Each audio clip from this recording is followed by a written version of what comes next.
Bonjour, je souhaitais vous partager des petites informations sur le DOM de Atas, donc le carnet d'ordre qui a des petites subtilités qui ne sont pas négligeables et que parfois on peut omettre dans sa façon de présenter, en tout cas celui-ci, pour avoir une meilleure compréhension, enfin une meilleure lecture en tout cas d'un point de vue ergonomique et de charge aussi de l'information, puisque on a quand même un certain nombre d'éléments à lire entre le tape, les niveaux et les éléments en tout cas à scanner sur le carnet. Donc ici j'ai un carnet avec quelques éléments qui sont typiquement les notes, où l'on va pouvoir poser des informations ou des niveaux et en double-cliquant de pouvoir ici faire quelques modifications, enfin des menus modifications et les retirer en faisant un clic droit sur la souris. On va avoir forcément un peu comme tous les autres carnets, le bid et le as qui sont pris initial.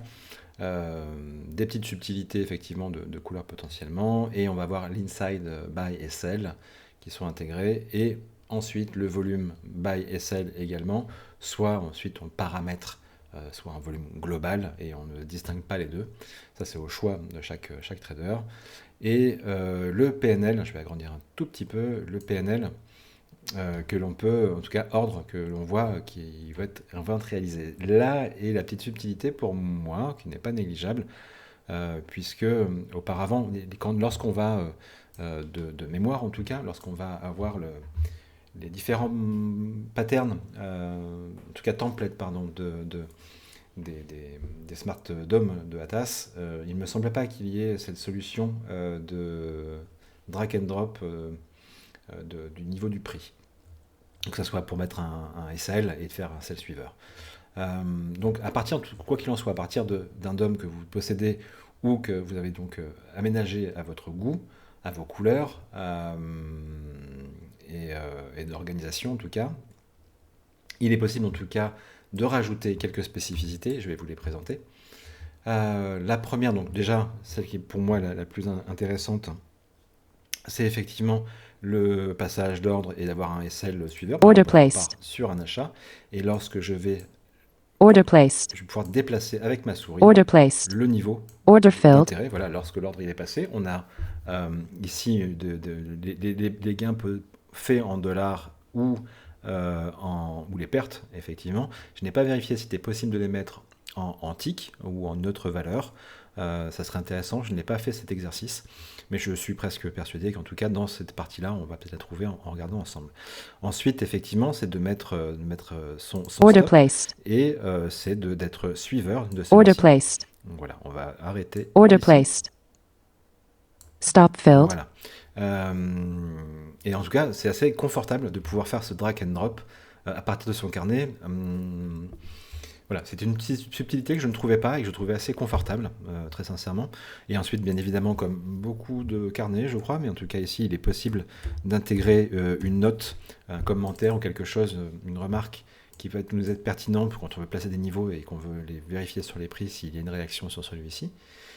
Et en double-cliquant, on peut venir intégrer des éléments de couleur, voilà, très peu en tout cas d'informations complémentaires, mais en tout cas pour une note, je pense que c'est suffisant. Clic droit dessus pour le supprimer. Et autre chose intéressante, c'est effectivement l'inside by SL. Ce qui se passe donc dans ces paramétrages, là on a en effet un historique euh, des ordres qui ne sont pas exécutés. Donc je vais agrandir un peu la fenêtre de dialogue. Hop. Donc en somme, on a la partie remarque qui est ici, le bid et le ask qui est le prix et le ask qu'on retrouve sur les autres colonnes. Une séparation qui va être une remarque en vérité, mais qui va être remplie pour faire une séparation. Donc on peut remplir la couleur qui nous intéresse. Pour avoir une distinction entre les transactions d'achat en cours ou de vente en cours, celles-ci, je les ai mis effectivement en 500 millisecondes et ayant rajouté aussi les prix, effacer seulement les prix qui ne sont pas touchés. Euh, on verra ensuite qu'on peut facilement effectivement les supprimer, mais en tout cas, ça peut être intéressant pour voir des potentiels d'absorption. Et une remarque en termes de séparation, donc une petite technique dessus pour avoir une ergonomie, quelque chose de plus aéré, en tout cas de faire des transitions entre chaque élément de lecture, c'est toujours intéressant. Et puis, on a effectivement le profil d'historique, histogramme, pardon, où là, je les ai séparés, mais on peut très bien aussi mettre tout simplement un seul élément, enfin un seul profil, et le mettre en volume. Et puis, celle qui est aussi donc intéressante, c'est effectivement de l'argent donc, ou en prix. Donc, je ne comprends pas trop la nuance, potentiellement on peut regarder après. Et il faudra cocher la case, donc modifier le placement glisser-déposer. S'il n'est pas coché, il n'y aura pas cette petite option, en tout cas, d'intégration à celui-ci. Donc voilà les premiers éléments. Ce que je vais faire, c'est que je vais pouvoir vous le partager, ce type de modèle. Une autre petite subtilité qui n'est pas désagréable selon la taille de vos écrans, c'est effectivement de le rendre un peu plus fat pour une meilleure lecture. Bien évidemment, si on est sur le S&P ou le Nasdaq, il y a quelques subtilités parce qu'il y a des carnets qui sont plus énervés que d'autres. En l'occurrence, pour ma part, avec mon écran, ma résolution, j'ai décidé de le laisser sur 20 et mes yeux, en tout cas. Et puis, là, ici, en tout cas, dans cet endroit, il est possible de modifier les éléments de lecture, comme la typo, etc. Donc, c'est pas non plus négligeable dans un terme de confort de lecture.